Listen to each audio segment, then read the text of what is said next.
নমস্কার, আমি অতনু। তোমাদের সবাইকে আরও একবার স্বাগত জানাই আমার চ্যানেলে। তো আজকে নতুন আরও একটা মেনু, নতুন নয় পুরনো, সবারই পরিচিত এবং সবারই খুবই ফেভারিট একটা আইটেম, সেটা হলো আলুর চিপস, মানে আলুর ঝুরি যেটা বলি আমরা বাঙালিরা। বিয়ে বাড়িতে গিয়ে মাছের মাথা দিয়ে ডাল, তার সাথে কিন্তু সেই আলুর ঝুরি সবার কিন্তু ফেভারিট থাকে।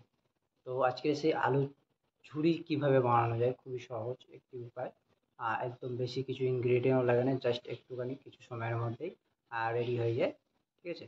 তো আজকে সেই আলুর ঝুরি আমরা বানাবো।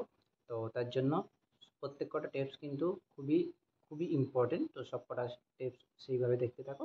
ঠিক আছে? তো চলো আজকে তো আলুর ঝুরি বানানোর জন্য আমি প্রথমে 4টে আলু নিয়ে নিয়েছি বড় বড় সাইজে। বড় সাইজের এই আলুগুলো নেবেন, তাতে কিন্তু সুবিধা হয়। মানে ঝুরির সাইজগুলো বড় হয়। ঠিক আছে? তো ঝুরিগুলো বানানোর জন্য সর্বপ্রথম আলুর খোলাগুলোকে ভালো করে পিলার দিয়ে আমি ছাড়িয়ে নেব। সব কটা আলুর খোলাই ভালো করে ছাড়িয়ে নিতে হবে এবং সাবধানে ছাড়াতে হবে যাতে হাতটা না কেটে যায়, সেটা কিন্তু মাথায় রাখবেন। তো আলুর খোলাগুলো এইভাবে পরিষ্কার করে ছাড়িয়ে নেওয়ার পর আলুগুলোকে ভালো করে ধুয়ে নিয়েছি আমি। আর মনে রাখবেন, এই খোলাগুলো ফেলবেন না। এগুলো দিয়ে পরের দিন একটা নতুন রেসিপি আমি আপনাদেরকে দেখাবো।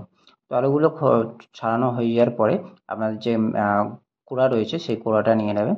দুটো কোড়া কিন্তু দু ধরনের রয়েছে, ফাঁক রয়েছে। তো আমি মোটামুটি ছোট এটা দিয়েই করছি, আপনারা চাইলে বড়টা দিয়ে করতে পারেন, বড়টাই বেশি সুবিধা হয়, কিন্তু আমি ছোটটা দিয়ে করছি। তো ভালো করে প্রথমে আলুগুলোকে কুড়ে নিতে হবে। আর কুড়ে কিন্তু মনে রাখবেন যাতে আলুটা সরাসরি জলের মধ্যেই যায়। এমনি নর্মাল খালি পাত্রে যদি রাখেন তাহলে কিন্তু হাওয়া লাগলে আলুগুলো কিন্তু লালি ভাব চলে আসবে, তখন কিন্তু টেস্ট চলে যাবে। এটা কিন্তু খুবই ইম্পর্টেন্ট। মনে করে কিন্তু জলের মধ্যেই আলুগুলোকে কুড়ে ফেলবেন। আর তারপরে কোড়া হয়ে গেলে দেখতে পাচ্ছ আমার কোড়া হয়ে গেছে, এবং দেখবে জলের মধ্যে গাঁজা গাঁজা ভাব আসবে। সেটা যাতে না আসে সেই জন্য কিন্তু আমাকে ভালো করে আলুগুলোকে 3-4 বার পরিষ্কার জলে ধুয়ে নিতে হবে। তো আমি আলুগুলোকে ধুয়ে নিয়েছি। ধুয়ে নেওয়ার পরে দেখতে পাচ্ছ কতটা সাদা সাদা ভাব চলে এসেছে আলুর মধ্যে। যাতে এই সাদা ভাবটা ভাজার পরেও আসে সেই জন্য কিন্তু এটা। তো তারপরে আলুগুলো ধোয়ার পরে ভালো করে একটা আমি আটা চালা নিয়েছিলাম, মায়ের আটা চালা। তো সেই আটা চালার মধ্যে জলটা ভালো করে ঝারিয়ে নিতে হবে। তারপরে কিন্তু এরকম একটা শুকনো গামছা বা আপনাদের যদি টাওয়াল থাকে তার মধ্যে সমস্ত আলুগুলোকে একটা একটা করে কিন্তু এরকমভাবে ভিজিয়ে দিতে হবে। আর এই যে একটা দুটো বড় আলু রয়েছে সেগুলোও কিছু করার দরকার নেই, এমনি ওর সাথে কিন্তু ভাজা হয়ে যাবে এবং চিপসের মতোই লাগবে। তো কিছুক্ষণ পরে আলুগুলো শুকিয়ে মানে মোটামুটি যখন আসবে, তখন কিন্তু একবার দুবার উল্টে পাল্টে নিতে হবে। অ্যান্ড যতটা পারবেন পাখার হাওয়ায় দিলে আরও ভালো হয়। তো কিন্তু আমি এখানে পাখার হাওয়ায় দিইনি, নর্মাল লাগলেও হয়ে যায়। তো মোটামুটি আলুগুলো যখন শুকিয়ে আসবে তখন একটা নতুন ফ্রেশ কড়াই নিতে হবে। তার মধ্যে তেল দিতে হবে এবং তেলটা যাতে যখন গরম হয়ে যাবে পুরো, তারপরে তার মধ্যে আস্তে আস্তে করে সমস্ত আলুর ঝুরিগুলো কিন্তু দিয়ে দিতে হবে। এবং খুব বেশি হাই ফ্লেমে নয়, খুব বেশি লো ফ্লেমে নয়, মিডিয়াম ফ্লেমে কিন্তু আলুগুলোকে আস্তে আস্তে করে নামিয়ে নিতে হবে। আর তেলটা একটু বেশি দিতে হয়, কিন্তু আমি এখানে খুব বেশি তেল দিইনি। বাট তাহলেও হয়ে যাবে, যাতে যদি আপনারা আলুগুলো অল্প অল্প করে ভাজেন। যদি একসাথে সমস্ত আলুগুলো ভেজে নিতে চান তাহলে কিন্তু তেলের পরিমাণটা বেশি দিতে হবে। কিন্তু আমরা এখানে অল্প অল্প করে সমস্ত আলুগুলো ভেজে নেব। হালকা লাল লাল হয়ে এলে একবার তুলে দেখবেন।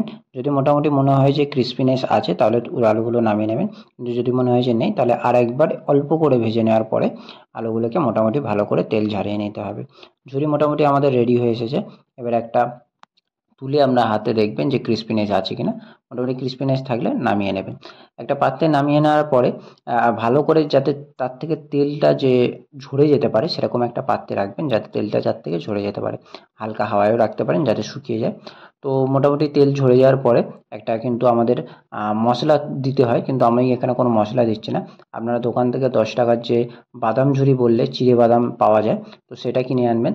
আর সেই আলুর ঝুরির সাথে আপনারা মাখিয়ে দেবেন। মাখিয়ে দিলে কিন্তু আপনাদের সেই আলুর ঝুরি মশলাটাও কিন্তু তার মধ্যে চলে আসবে, বাদামের যে চিড়ে বাদামের মশলাটা। তারপরে মোটামুটি আমাদের দেখতে পাচ্ছ আলু ঝুরি এখানে রেডি হয়ে গেছে। চিড়ে বাদামটা কিন্তু মাস্ট, বা আপনারা যদি কোনো রকম মশলা বানিয়ে দিতে পারেন সেটা তো খুবই ভালো। কিন্তু যদি কোনো রকম মশলা না বানান তাহলে কিন্তু সব থেকে বেস্ট এবং সহজ উপায় হলো 10 টাকা দামের দোকানে গিয়ে একটা চিড়ে বাদাম কিনে নিয়ে আসা এবং সেই আলু ঝুরির সাথে মাখিয়ে নেওয়া। তারপরে কিন্তু আপনারা খেয়ে নিজেই বুঝতে পারবেন যে কতটা টেস্টি হয়েছে। মশলাটা পুরোপুরি তার মধ্যে যাবে এবং ঝুরো ঝুরোও থাকবে। তো আপনারা অবশ্যই বাড়িতে বানিয়ে খাবেন এবং কেমন লাগলো আমাকে অবশ্যই